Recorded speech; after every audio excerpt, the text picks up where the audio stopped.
So, what if I told you that your biggest failures in life were actually just setting you up for your greatest successes? It's a wild thought, right? But that's the whole idea behind Rashmi Bansal's incredible book, Connect the Dots. It's just packed with stories of 20 entrepreneurs who decided to skip the MBA and, carve their own path.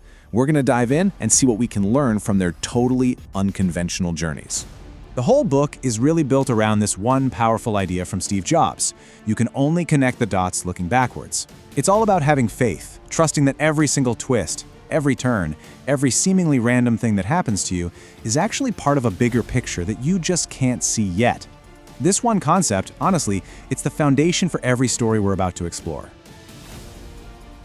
And what makes this book feel so real and so authentic is that the author, Rashmi Bansal, isn't just writing about this philosophy, she's actually lived it. Her own story is the first and maybe even the best example of how this whole connecting the dots thing really works. Okay, so try to imagine this for a second.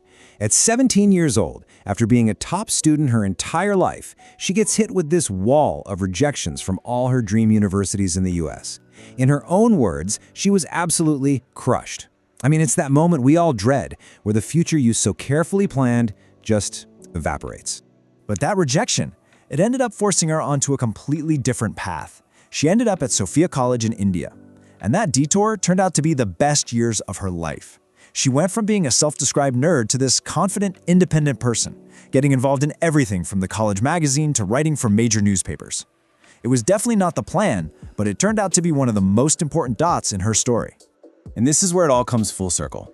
Years later, she finds herself back at IIM Ahmedabad, getting an award for her first book, Stay Hungry, Stay Foolish. And the ceremony?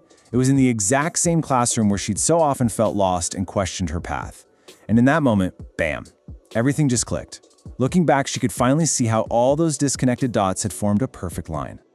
Okay, so how do we make sense of all these unconventional journeys? Well, Bansal gives us a simple but really powerful framework. She sorts these entrepreneurs into 3 distinct categories based on what really drives them. So first up, you've got Jugad. These are the street-smart innovators who learn by just doing. Then there's Janoon, the ones who are driven by a singular passion, almost an obsession. And finally, Zuban. These are the creative artists who build a business just to give their unique talent a voice. Now, while all 3 paths are super fascinating, we're going to zoom in on Jugad, because it just perfectly embodies this whole spirit of connecting unexpected dots. These are the entrepreneurs who prove that business isn't rocket science. They have 0 formal training, but they completely master the game through sharp observation, a lot of trial and error, and just raw brain power. They're the ones who see an opportunity where literally everyone else sees a dead end. And I have to say, there is no better example of Jugad than the almost unbelievable story of Prem Ganapathy, the founder of the massive food chain Dosa Plaza. Just look at this transformation. He arrives in Mumbai, the city of dreams, right? He has nothing in his pockets. His very first job is washing dishes in a hotel kitchen. And now, fast forward and he owns Dosa Plaza, a business worth crores. So the question is, how on earth did he pull that off? His story almost ended the second it began. The person he traveled with just abandoned him at a Mumbai train station. Some kind strangers even collected money to buy him a ticket to go back home. But his response, right there on that platform, it tells you everything you need to know about his character. No way, main yahi pe kuch kaam karega. I will do some work right here. That is pure, uncut determination. Let's just quickly trace his path on this timeline. He goes from dishwasher in '91 to running his own roadside stall just 1 year later. Think about that. By '98, he opens his first proper shop. Then the big leap comes in 2003 with his first mall outlet. And today, a whole chain of over 26 outlets. The speed of that growth is just staggering. And get this, even way back when he was running that humble little roadside stall, he was clearing 20,000 rupees a month in pure profit. Now for that time, that was a huge amount of money. It just proves that his street-smart approach was paying off right from day one. So how did a simple cart stand out in a sea of street vendors?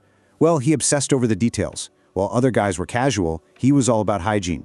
His staff wore clean uniforms, not the typical lungis. He had a professional-looking sign. The food was always fresh, always covered, and he strategically priced everything just a little bit below the established restaurants. He was building a brand before he even knew what that word meant. But his journey, it wasn't some straight line to the top, not at all.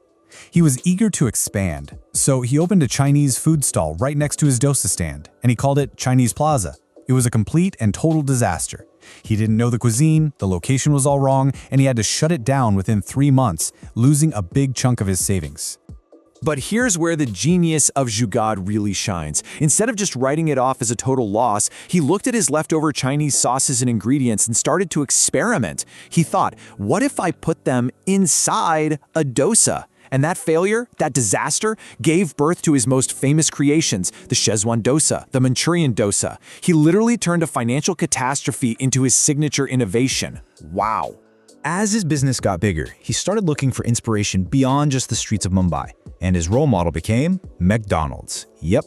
From them, he learned the crucial importance of branding and consistency, and this is what pushed him to trademark the Dosa Plaza name and even copyright 27 of his unique dosa recipes. He wanted to make sure every single customer got the exact same amazing experience every single time. So what's the end result of all that grit, that innovation, and that street-smart branding?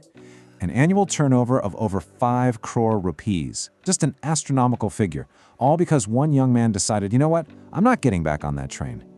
So what are the big takeaways from this incredible journey? Well, the book boils down Prem's entire philosophy into some core principles that honestly, anyone can apply. His philosophy really comes down to 4 core ideas. 1. Your branding has to be unique. Whatever you do, make it stand out. 2. Presentation is everything. As he says, good presentation earns you that extra rupee. 3. Effort creates its own luck. Luck isn't just something that happens to you, it's what you find when you're out there working hard. And finally, 4. You gotta master the fundamentals. Good relationships, a good product, and good service. Everything else is built on top of that foundation. And all of this brings us right back to where we started, connecting the dots. Prem Ganapathy's story is just such a powerful reminder that every experience, especially the failures, is just another dot, another building block for the success that's waiting for you down the road. So I'll just leave you with this question. Take a second and look at your own journey. The good, the bad, the things that made absolutely no sense at the time. What thoughts are you creating right now, in this moment? You may not see the final picture yet, but can you trust that one day, when you look back, they will all connect to form something beautiful?